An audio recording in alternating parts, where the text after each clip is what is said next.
Praise Lord. परमेश्वराची स्तुती असो. कशा आहात तुम्ही सगळे? तुम्हाला असं वाटतंय का की तुम्ही अशक्त आहात किंवा किंवा निराश आहात? तुम्हाला आशा नाही आहे, पापमय इच्छा आहेत किंवा पूर्वी केलेल्या पापांचं एक दोष भावना मनामध्ये आहे किंवा एखाद्या एरियामध्ये अपयशी तुम्ही झालेले असाल. तुम्ही विद्यार्थी असाल तर तुमच्या शिक्षणामध्ये, तर तुम्ही काम करणारे असाल तर तुमच्या करिअरमध्ये कुठलं फेल्युअर तुम्हाला सतावतं आहे का? अशी कुठली गोष्ट आहे ज्याच्यामुळे तुम्ही पुढं नाही जाऊ शकत? तुम्ही स्वतःला कमी लेखताय किंवा तुम्ही म्हणताय की माझ्यामध्ये तेवढं बळ नाही आहे, ते मी नाही करू शकत किंवा मला ते झेपणार नाही आहे. तुम्ही मनाने स्वतःला अशक्त समजताय, शरीराने स्वतःला अशक्त समजताय का? मला तुम्हाला काही सांगायचं आहे, खूपच महत्त्वाचं. आणि हो, ते तुमच्या आणि माझ्याकडून नाही आहे. मी जे तुम्हाला सांगणार आहे ते परमेश्वराकडून आहे. ज्याने संपूर्ण विश्वाची निर्मिती केली तो परमेश्वर, ज्याने तुम्हाला आणि मला घडवलं तो परमेश्वर. त्याला काय म्हणायचं या बाबतीत? काय तुम्ही त्या गोष्टी घेऊन बसलेले आहात का? थांबा, hold on, let me tell you something. मी तुम्हाला काही सांगायचं आहे. काय सांगायचं आहे? सिस्टर, तुम्ही कसं आम्हाला यातनं बाहेर काढणार? मी नाही काढू शकत. मी तुम्हाला देवाला या विषयावर तुम्हाला काय म्हणायचं आहे याचं ज्ञान मी तुम्हाला देणार आहे. बाहेर कसं निघायचं आणि माझ्या बाबतीत मी कशी बाहेर निघाले ते मी तुम्हाला सांगेन. ते तुम्हाला ॲप्लाय करायचं आणि तुम्हाला त्यातनं बाहेर निघायचं. जर तुम्ही या सगळ्या नेगेटिव्हिटीमध्ये फसलेले असाल तर तुम्ही आता योग्य आहात. हीच पात्रता आहे. कशासाठी ही पात्रता आहे?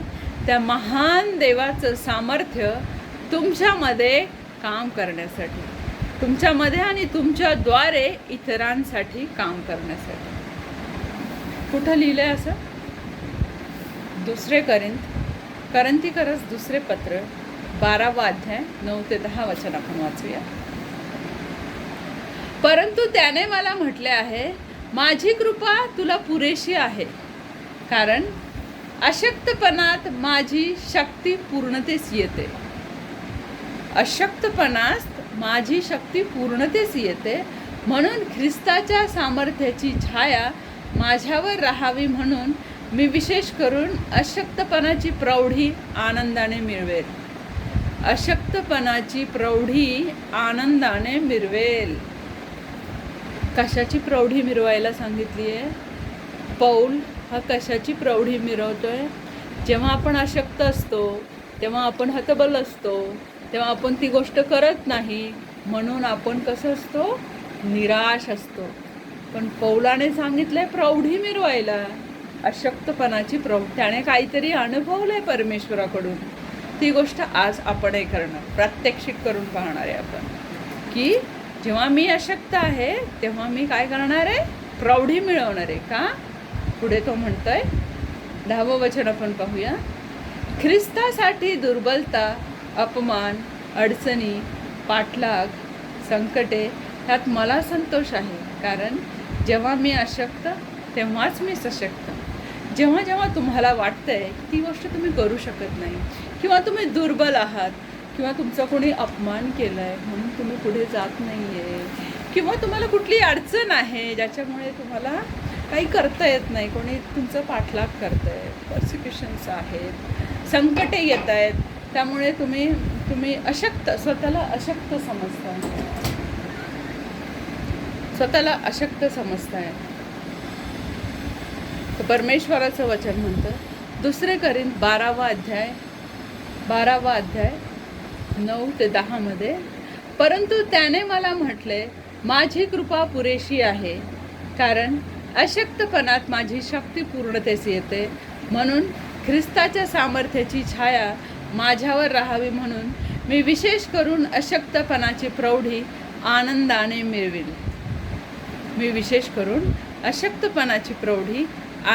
मिळवेल.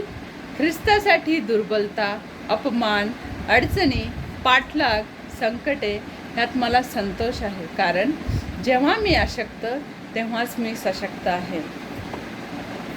जेव्हा तुम्ही तुमचा अशक्तपणा, एक काम करा, ज्या ज्या एरियामध्ये तुम्हाला असं वाटतंय की तुम्ही अशक्त आहे, तुम्ही दुर्बल आहे, ती गोष्ट तुम्ही करू शकत नाही, ते तुम्ही नोट डाऊन करा, लिहून ठेवा कुठेतरी. आणि ती गोष्ट त्या परमेश्वराला सांगा की परमेश्वरा, हे मी नाही करू शकत, हे इथे मला प्रॉब्लेम येतो, इथं मी अशक्त आहे, किंवा इथं मी दुर्बल आहे, मी हतबल झाले, आता मी निराश झाले, तर मी एकटी पडले, तर मी नाही करू शकत.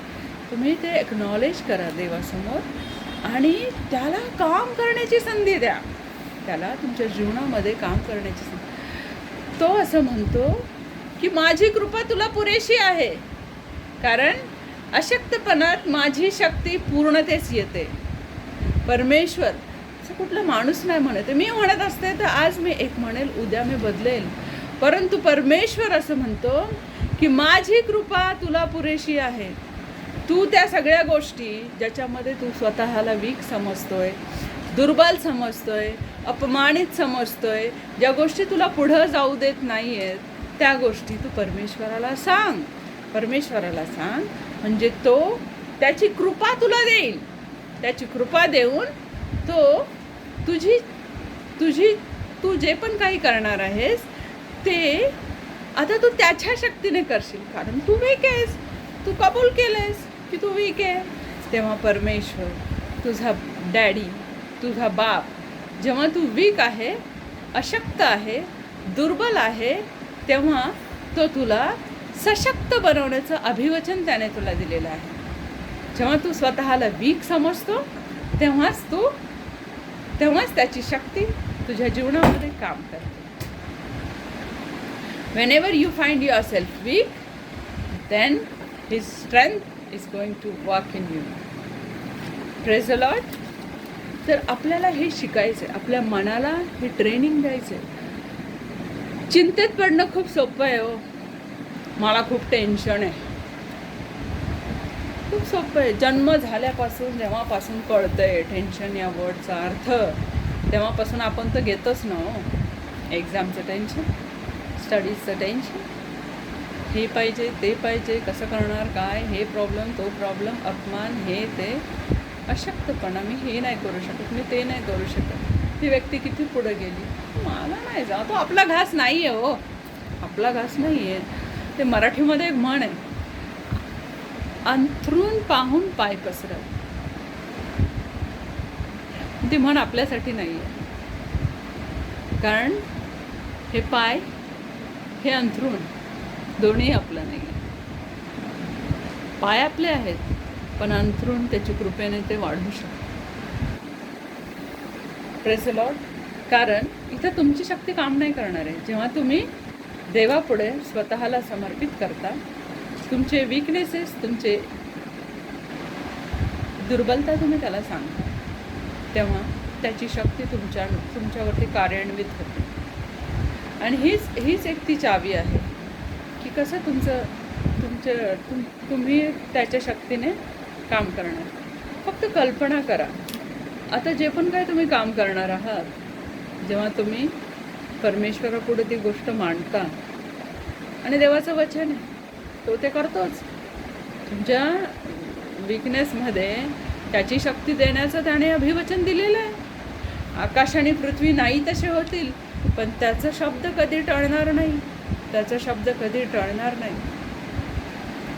प्रार्थना केली, बिंदास राहा.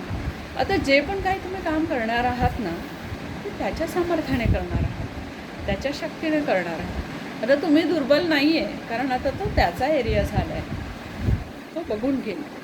म्हणून आता निराश राहू नका, आता हताश होऊ नका. या वेळेपासून या प्रकाशात चाला. नेहमी लक्षात ठेवा की तुमचं शरीर हे त्याच्या आत्म्याचं मंदिर आहे. तुम्ही ऑफिसला जाता, मंदिर जाता, तुमच्या आतमध्ये त्याचा आत्मा काम करतो. पवित्र आत्मा तुमच्यामध्ये राहतो. तुमच्या बोलण्यातून, तुमच्या चालण्यातून, वागण्या बोलण्यातून तो इतरांना दिसला पाहिजे. कुठलीही गोष्ट असं अचानक समोर आली तर तुम्ही निराश होऊ नका.